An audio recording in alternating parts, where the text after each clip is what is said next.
1991. The Berlin Wall was gone, the Cold War was drawing to a close, and Europe was trying to breathe new life, even if it was clouded by the smoke of Balkan conflicts and economic uncertainty. It was the end of one era and the birth of another, and amid the collapse of old empires, Volkswagen launched the third generation of an icon, the Golf GTI Mk3. But something was wrong. What was once synonymous with rebellion and surgical precision now appeared heavier, slower, more restrained. Like a boxer who has seen his peak and returns to the ring with tired muscles and empty eyes. The public expected the same youthful venom that made the Mk1 a legend and the Mk2 a road-burning machine. Instead, they got a GTI that seemed to apologize for existing. The body grew, the corners became softer, less aggressive. The front end sported a toothless, formal smile. Inside, the dashboard tried to look modern, but hid a soullessness that enthusiasts would not forgive. The engine, a 2.0-liter, 150 horsepower 6-valve, delivered performance closer to a family sedan than a true hot hatch. 0 to 60 miles per hour in over 8 seconds, a number that at any other time would seem acceptable. But not for a GTI. Volkswagen's engineers knew the weight they carried. The acronym GTI was not just a combination of letters. It was a legacy, an oath, a pact with the most primitive instincts of driving. And now, that pact had been violated, or at least reinterpreted with a dangerous softness. The GTI Mk3 was not a bad car, but for many, it was not a GTI. While commercials tried to sell it as the new generation GTI, purists saw it as an omen, the death of the essence, the dilution of rebellion in the name of comfort, safety, and emissions standards that were already looming like shadows in European garages. The GTI, once a symbol of youth and daring, now looked dressed in a gray suit and tie, ready for a board meeting, not a high-speed getaway on a rainy morning. And so began the most controversial chapter in the GTI lineage, not with a roar, but with a sigh. The hood of the Mk3 GTI opened like a confession. Inside, the 2.0-liter, 8-valve engine was anything but revolutionary. With only 115 horsepower, it was an engine that seemed more interested in surviving the decade than dominating it. The torque was timid, barely exceeding 160 Newton meters, and the delivery curve was sluggish, as if the engine woke up late and worked reluctantly. It was a tired heart, pulsing in a body that demanded more. And the body did demand more, because the weight had increased. The new platform, stiffer and safer, brought with it a curse, a ton and 200 pounds that didn't know how to dance. The suspension, now more civilized, was designed to filter imperfections, not cut corners. And although the steering system still maintained some communication with the asphalt, the feedback was murky, like a radio tuned between two frequencies. The 15-inch wheels, shot in taller tires, tried to maintain a sporty appearance, but the feeling was that of a formal suit worn out of obligation. The GTI now avoided confrontation. It entered corners cautiously and exited them with resignation. The clutch was too light. The gearbox was precise but distant. Everything sounded muffled, protected, too clean, as if someone had wiped a damp cloth over the car's instincts.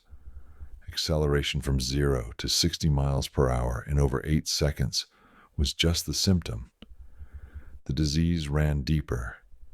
It was the loss of the visceral connection between machine and driver, the absence of roar, vibration, tension in the chest.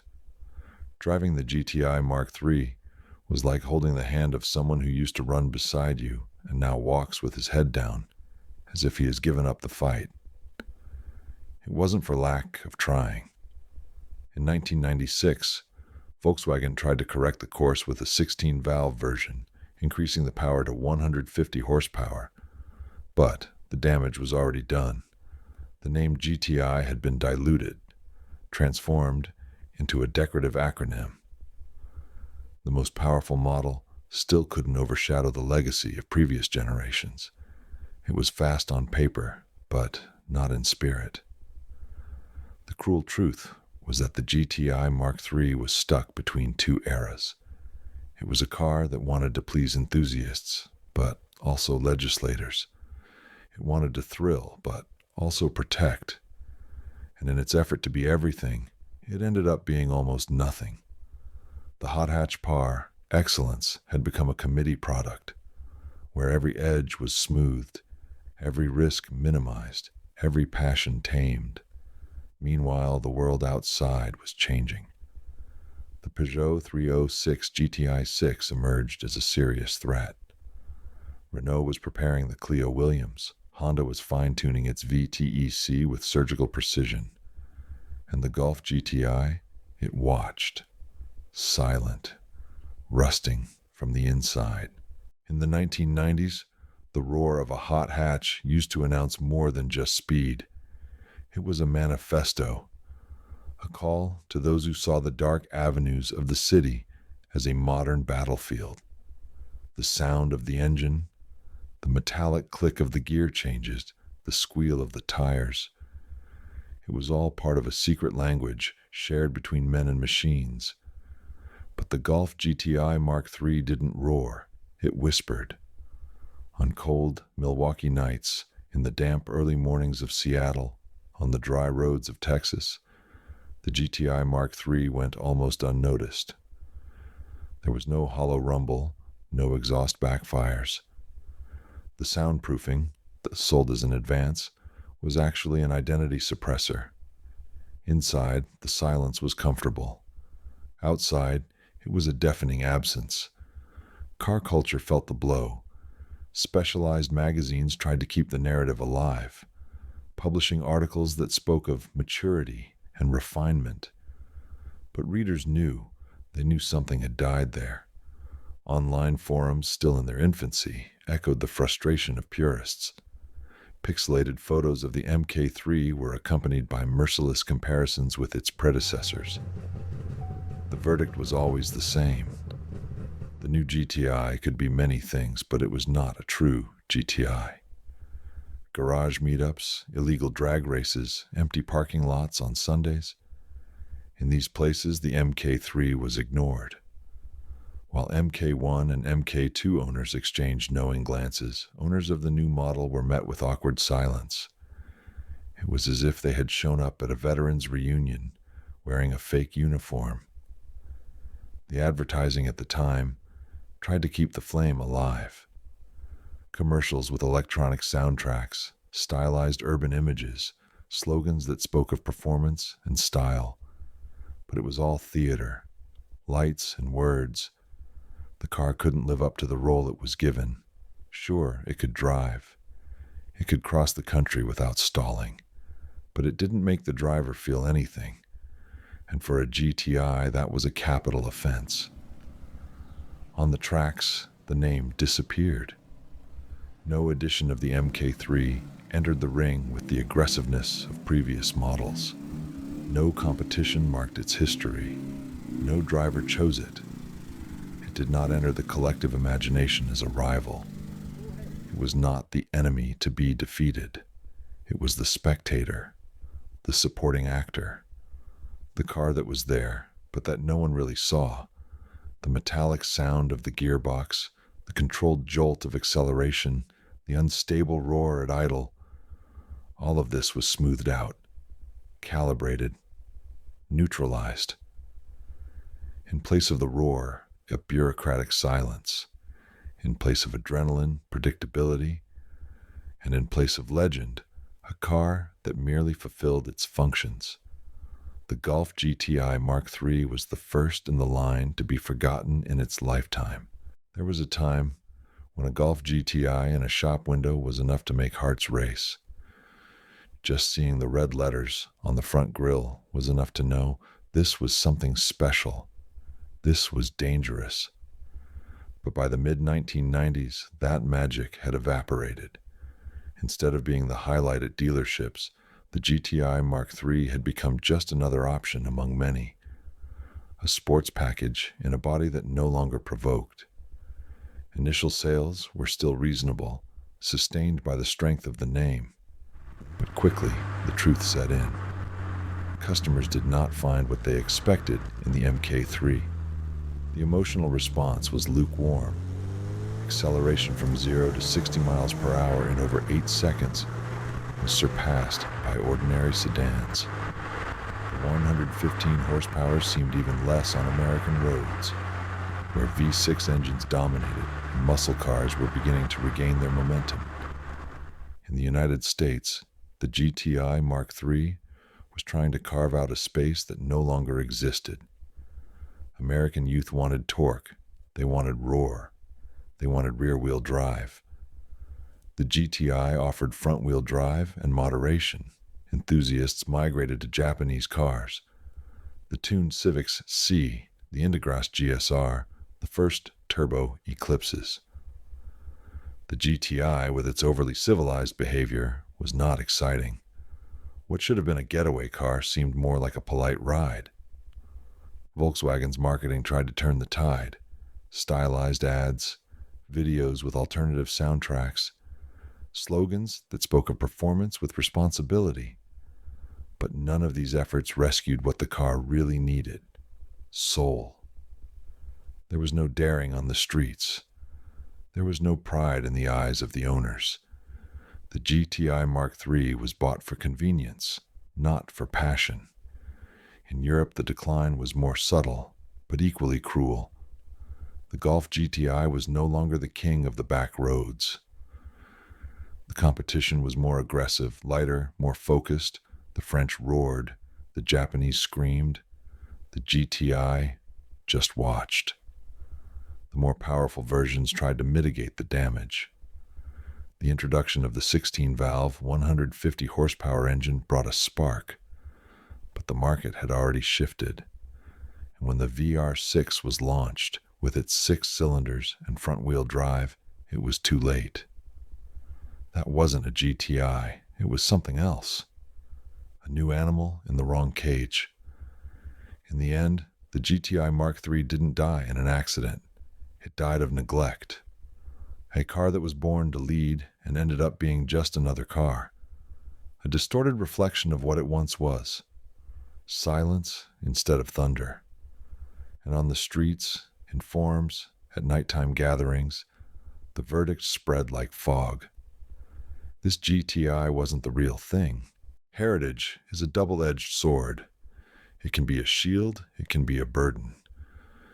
In the case of the Golf GTI Mk3, it was both.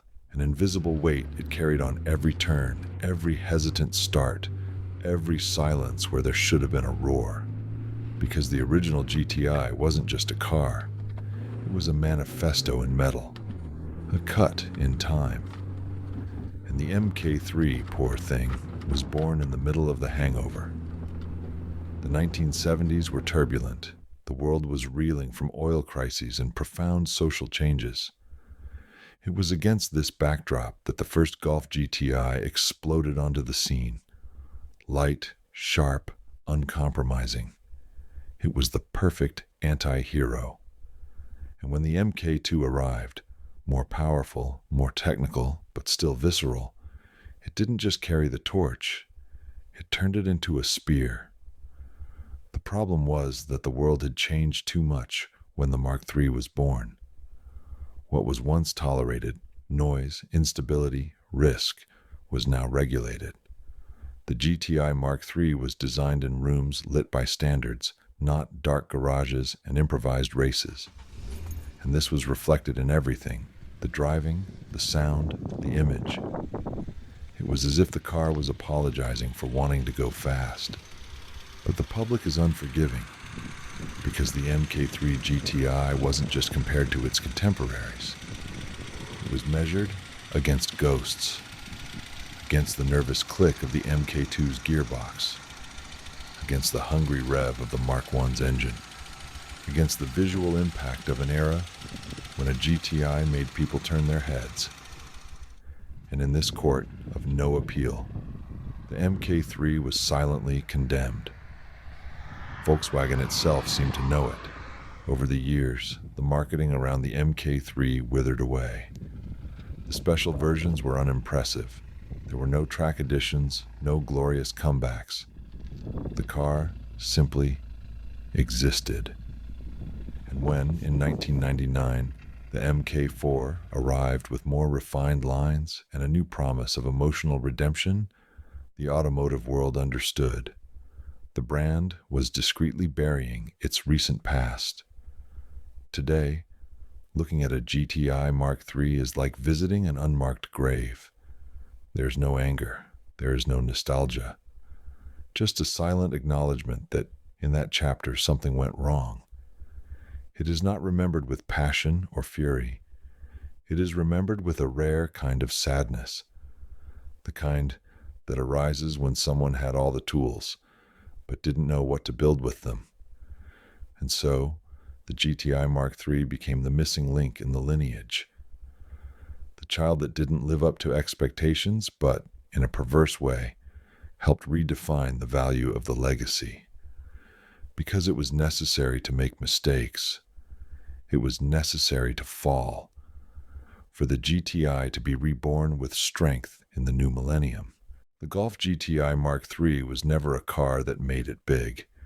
It was, at best, a transitional car, a question mark between two cries, between the original thunder and the future rebirth. And like every transition, it was hard to swallow, easy to forget, and impossible to love completely. But even that has value, because the Mk3 reminds us that a car's identity is not just about numbers. It's about sensations, responses, voices. When a GTI ceases to thrill, it also ceases to exist as a GTI. And the silence that came with this generation was, paradoxically, what rekindled the importance of what came before and what would come after. On the streets, it still drives, worn out, lowered, sometimes forgotten in the back of stuffy garages. But there is something in the eyes of those who still drive a Mk3. Something between resignation and respect. They know they are behind the wheel of the missing link, of the rejected fragment, of the GTI that almost wasn't. But without it, perhaps the Mk4 would never have hit the right note. Perhaps the name GTI would have disappeared. Perhaps Volkswagen would never have realized how precious the DNA it was diluting was. The Mk3 failed, yes. But in failing, it taught us. It taught us where not to tread. It taught what to preserve. And for that, even in silence, it fulfilled a vital role. If you've made it this far, if you can still hear the sound of the road even when it ends, then you understand. The story of the Mk3 is not one of victories. It is one of warnings, of mistakes that shape, of failures that guide. And that is why it needs to be told. Now it's your turn. If this story made sense to you, if it touched a forgotten memory, if it sparked some nostalgia, if it made you look at the old GTI in a new light, then leave your mark, enjoy the video, subscribe to the channel, and if you can, support this project. Because only by keeping the stories of forgotten machines alive can we avoid the mistakes of the future. Only by listening to the silence of the Mk3 can we ensure that the next GTI never loses its voice.